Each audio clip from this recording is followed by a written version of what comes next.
നമസ്കാരം, സിറ്റി ന്യൂസിലേക്ക് സ്വാഗതം. വ്യാപാരി വ്യവസായി ആശ്രയ പദ്ധതിയിൽ നിന്നുള്ള 2.5 കോടി രൂപയുടെ മരണാനന്തര സഹായ വിതരണം കണ്ണൂർ നായനാർ അക്കാദമിയിൽ നടന്ന നേതൃത്വ പഠന ക്യാമ്പിൽ നടന്നു. വിതരണോദ്ഘാടനം കേരള വ്യാപാരി വ്യവസായി ഏകോപന സമിതി സംസ്ഥാന പ്രസിഡന്റ് രാജു അപ്സര നിർവഹിച്ചു. 153 കുടുംബങ്ങൾക്ക് ഇതുവരെ 10 ലക്ഷം വീതമാണ് ജില്ലാ കമ്മിറ്റി നൽകിയത്. 1530 ലക്ഷം രൂപ വിതരണം ചെയ്തു കഴിഞ്ഞു. ജില്ലയിലെ മുഴുവൻ രാഷ്ട്രീയ പാർട്ടികളും നടത്തിയിരിക്കുന്ന സേവന പ്രവർത്തനങ്ങൾ ഇതിന്റെ 10-1 വരില്ലെന്നും രാജു അപ്സര പറഞ്ഞു. ഇന്ന് ലോകത്തിലെ ഏറ്റവും വലിയ പ്രതിസന്ധി സ്വന്തം കഴിവ് തിരിച്ചറിയാൻ കഴിയാതെ പോകുന്നതാണെന്നും ദിവസവും മരിക്കുന്നവരുടെ എണ്ണം വർദ്ധിക്കുന്നു എന്നതുമാണ്. നമ്മുടെ കഴിവുകൾ തിരിച്ചറിയാതെ നാം മരിക്കുന്നു എന്നതാണ് ഏറ്റവും വലിയ ദുരന്തം. ഫെബ്രുവരി 18-ന് വ്യാപാരികൾ നടത്തുന്ന ഡൽഹി മാർച്ച് നിലനിൽപ്പിന് വേണ്ടിയുള്ള സമരമാണ് എല്ലാം എന്നോർക്കണം. നാം നടത്തിയ സമരത്തിന്റെ ഫലമായാണ് അനധികൃത കടപരിശോധന കേരള സർക്കാർ നിർത്തിയത് എന്നോർക്കണം. നമ്മുടെ സംസ്ഥാന സെക്രട്ടറി ദേവസ്യം യെച്ചൂരി ഏവർക്കും മാതൃകയാണ്. സമരമാണ് വ്യാപാരിയുടെ നിലനിൽപ്പിന് അടിസ്ഥാനമെന്നും രാജു അപ്സര പറഞ്ഞു.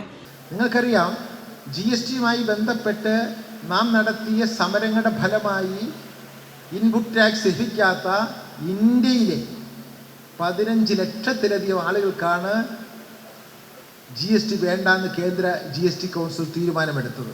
എന്തുകൊണ്ട്? നമ്മൾ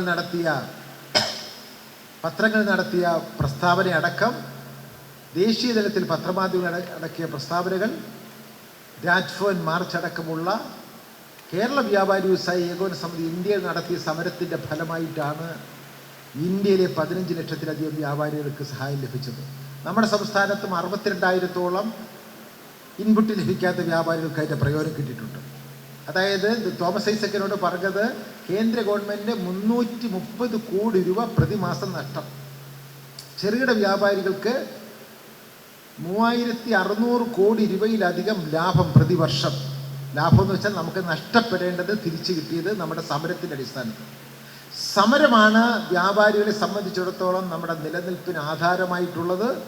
ജില്ലാ പ്രസിഡന്റ് ദേവസ്യം യെച്ചൂരി അധ്യക്ഷത വഹിച്ചു. മേയർ മുസ്ലിം മഠത്തിൽ, സംസ്ഥാന working president P Kunhavu Haji, vice പ്രസിഡന്റുമാരായ അഹമ്മദ് ഷെരീഫ്, ബാബു കോട്ടയിൽ, നിയമോപദേഷ്ടാവ് അഡ്വക്കേറ്റ് KK ബൽറാം, ജില്ലാ secretary P Bashid, treasurer MP Thilakan എന്നിവർ സംസാരിച്ചു.